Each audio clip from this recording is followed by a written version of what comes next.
Какво става, хора? Аз съм Ростин Кузманов. Знам, че в последните 2 седмици не бях много активен, но като цяло бях много зает и ангажиран и стресиран. И да, като цяло положението в последните 2 седмици беше доста тегаво и най-вече заради изпита, който имах тази седмица, понеже наистина бях доста така притеснен дали ще взема този изпит, понеже беше наистина доста важен. Взех го, оказа се по-лесно отколкото очаквах, така че всичко е точно, всичко е ток. И да, вече съм свободен, вече той ми се махна от главата и обещавам, че ще наваксам с клиповете в следващия един месец, така че очаквайте доста клипове в следващия един месец. Надявам се никой от вас да не се е разсърдил или разочаровал от мен, че не съм качвал клипове толкова често през последните 2 седмици, но просто нямаше как. Понякога някои неща, както съм казал преди, трябва да отидат на по-преден план от други, за жалост, колкото и да не ми се искаше. Но както и да е, в днешния клип искам да говоря за нещо, за което искам да говоря от доста време, нещо, което ми се върти в главата от няколко месеца и мисля доста често по тази тема.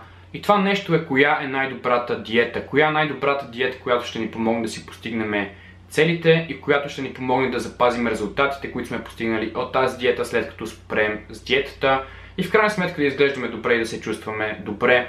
Защото това е един доста често обсъждам въпроси с фитнес средите и като цяло много хора търсят отговор на този въпрос и в повечето случаи те не намират правилния отговор, понеже в интернет има супер много информация, супер много различни диети, супер много различни мнения и просто хората постоянно търсят кое е най-доброто за тях и опитват различни неща, постоянно и сменят и опитват и накрая се намират в един омагьосан кръг, в който следват нещо супер екстремно като диета, отслабват бързо с килограмите, гладуват, не ядат продукти, които са много важни за нас и които ни доставят много важни микроелементи и се падат в някакви екстремности, които са опасни за здравето и в крайна сметка, както и проучванията показват, 95% от хората, които са били на диета, те не си постигат целите и дори в някои случаи тези хора, които са били на диета, изглеждат по-зле след диетата, отколкото изглеждали преди.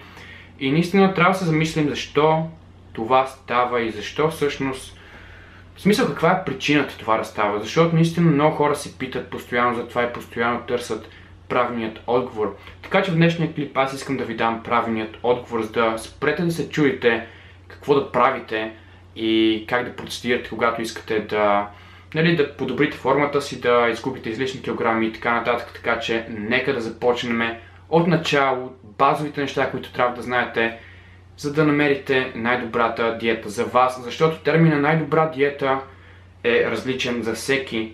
Примерно за някой най-добра диета може да е нисковъглехидратната диета, за някой друг най-добра диета може да е високомазнината диета и така нататък и така нататък. Има наистина доста диети, които съществуват, дори не знам имената на всичките, но мисълта ми е, че термина най-добра диета е нещо различно за всеки един човек. И това, че примерно някой имал супер резултати от дадена диета, не значи, че вие ще имате супер резултати от същата диета, защото има фактори, които играят доста голяма роля в това вие какви резултати ще постигнете от тази диета, които започваме да обсъждаме сега.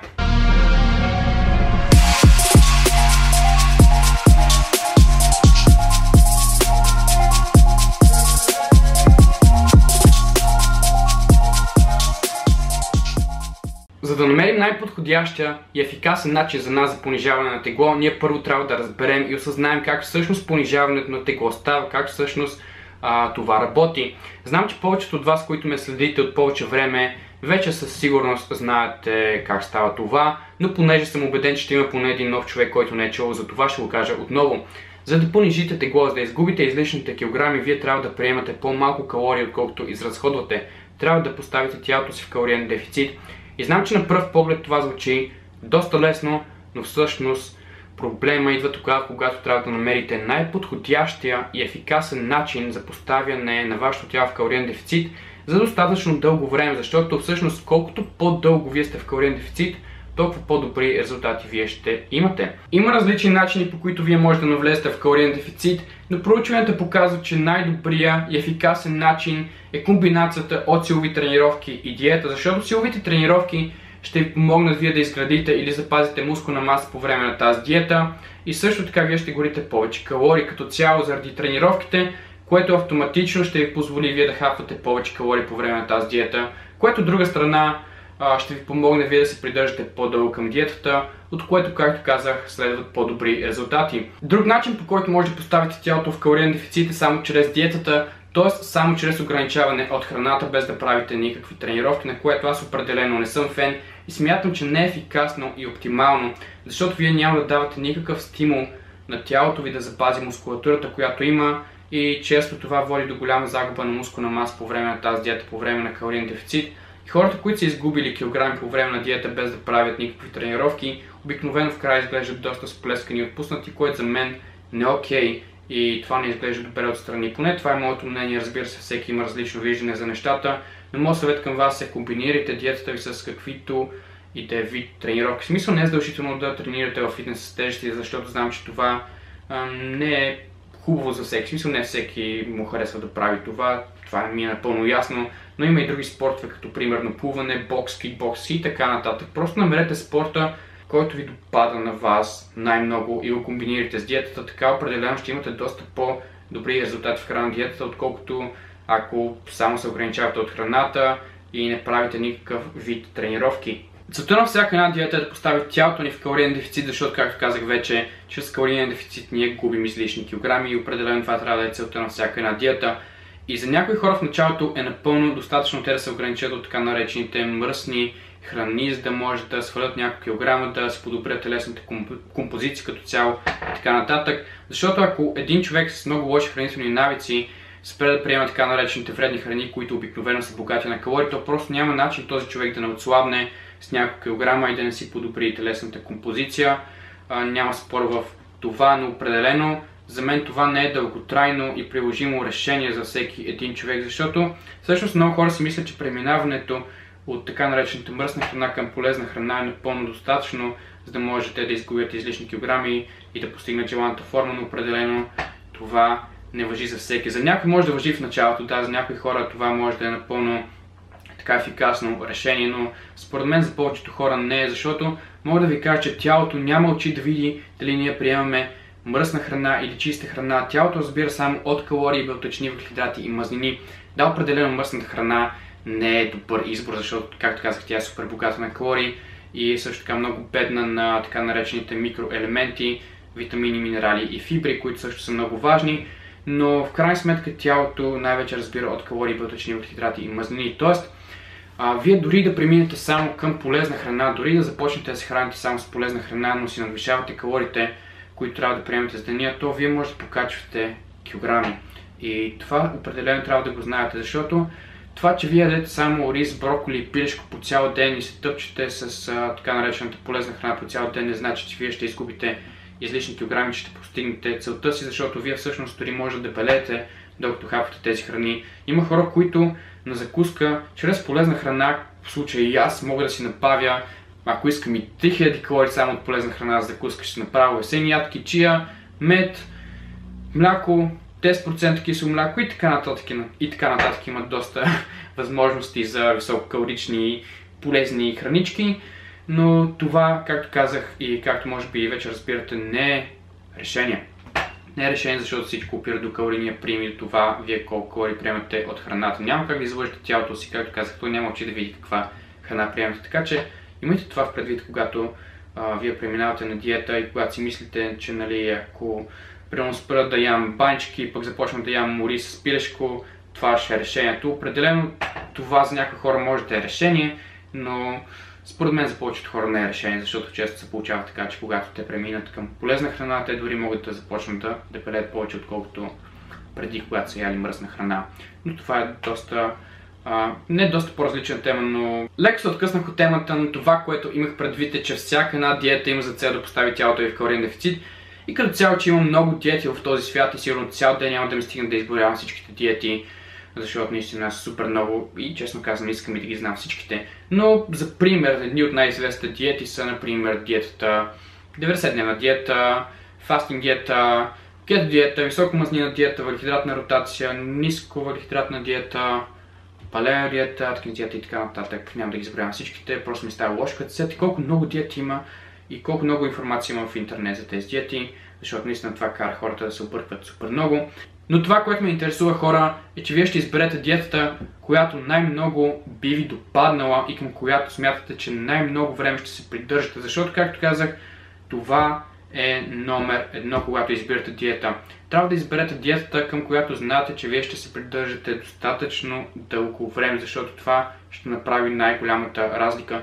Не ме интересува на теория, коя е най-добрата диета и че, примерно, някой е написал книга и се обосновал супер добре за най-добрата диета, защото всъщност на теория най-добрата диета, която съществува, може да е най-лоша диета за вас. Ако вие не можете да се придържате към дадена диета на 100%, то смятате, че резултатите ви няма да са толкова добри, отколкото ако примерно се придържате към нещо, което на теория не е толкова оптимално, но ви позволява да се придържате към него на 100%. Тоест, примерно, ако някой обича супер много да яде въглехидрати, захари и се подложи на нисковъглехидратна диета, смятате ли, че този човек ще издържи достатъчно дълго на нисковъглехидратна диета? Аз не смятам така, защото той ще се натовари супер много психически, че да, в примерно 4-5 дни от седмицата той може на 100% стрикне с диетата, но в другите дни най-вероятно този човек няма да успее да се удържи и ще се напуха яко с въглехидрати и ще си прецака диетата. И какъв е смисъл вие да сте на диета, която не може да спазвате на 100%? Просто няма да имате толкова добри резултати. По-добре да преминете на нещо, което дори на теория не е толкова оптимално, но просто може да спазвате много по-стрикно, отколкото другите неща, които се смятат за по-оптимални. Това е лично мое мнение и наистина смятам, че това е най-важното нещо, за да можете да постигнете целта си. Най-важното нещо е да се придържате към диетата на 100%, без да се чувствате по някакъв начин супер рестриктирани, защото това натоварва психически. Наистина това натоварва супер много психически и психическата нагласа са от голямо значение, когато вие се подлагате на диета. Примерно човек, който обича да яде мазнини, няма как да го подложите на диета, която е ниско мазнина, в която няма супер много мазнини, защото този човек ще изперка в дадено време. По-добре да подложите този човек, който обича да яде мазнини, на така наречената високо мазнина диета. Най-вероятно този човек ще се чувства доста по-добре на такава диета, няма да се чувства толкова рестриктиран, няма да се чувства толкова напрегнат и ще се придържа към диетата за доста по-дълго време. Естествено ще има по-добри резултати в края на тази диета, защото се е придържал за достатъчно дълго време на диетата. Мисля, че ми схванахте мисълта, така че няма да давам повече примери с това, че вече почна да става досадно най-вероятно, но това, което имах предвид. Намерете диетата, към която може да се придържате достатъчно дълго време, без проблем, на 100%, за да може да постигнете оптимални резултати. Сега ще задълбая още по-навътре в темата, за да може да разберем как да направим нашата диета още по-добра такава. И първо ще започнем с достатъчния прием на белтъчини, защото белтъчините са наистина супер важен макронутриент за всеки един от нас и те служат за много неща. И сега ще спомена някои от тези неща, за да може да се убедите колко важни са тези белтъчини. Белтъчините спомагат за здравето на косата и ногтите, за растежа на косата и ногтите.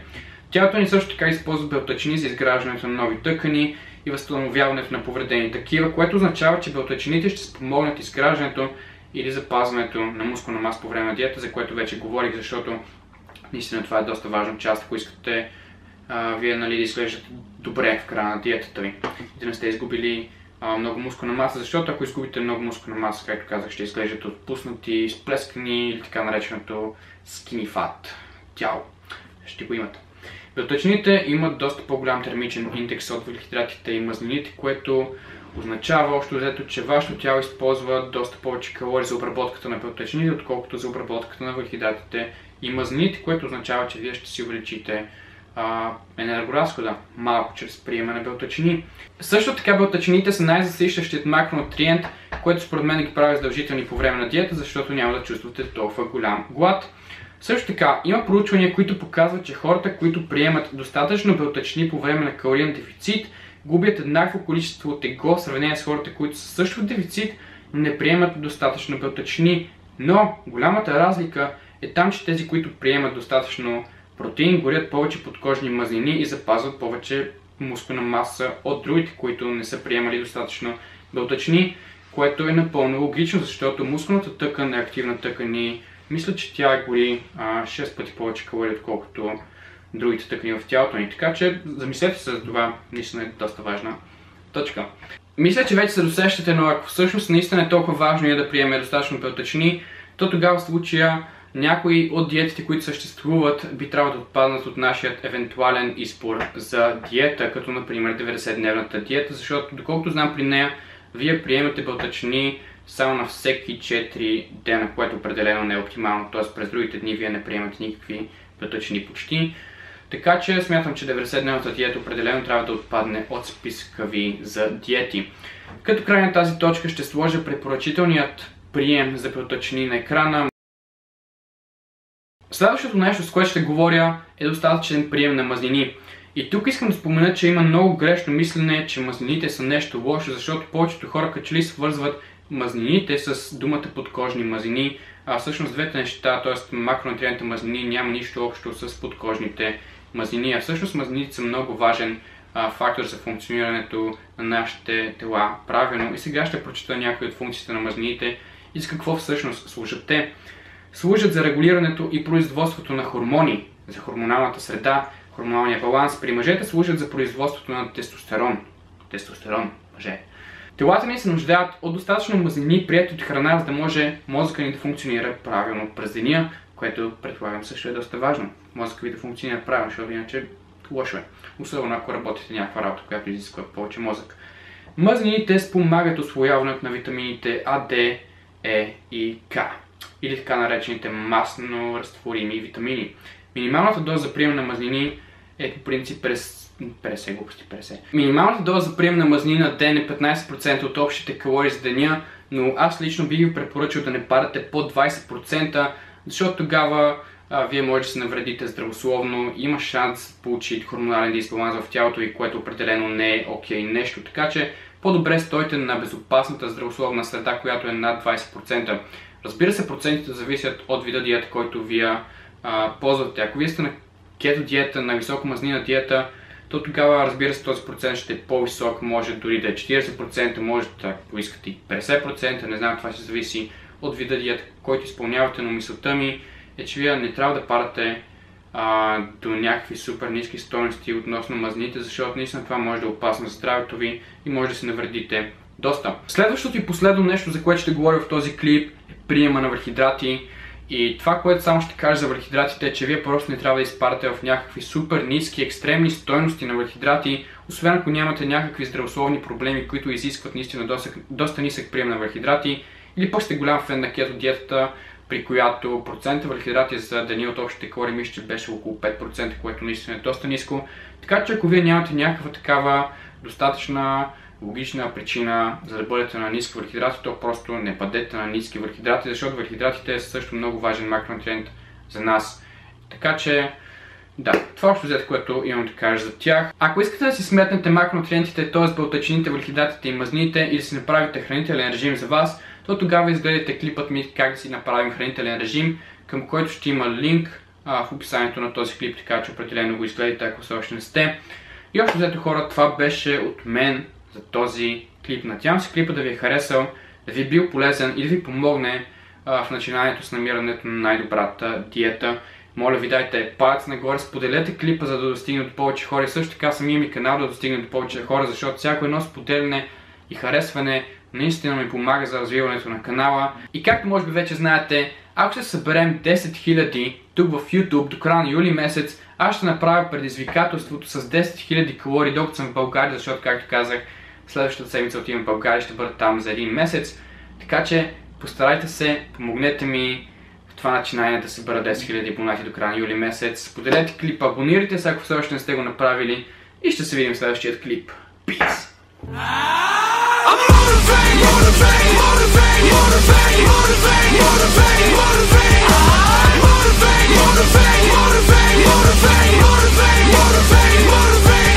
When I first started, never knew if they will listen, but when I write, I produce passion. That's Mel Gibson. If music is a disease, I promise I'm in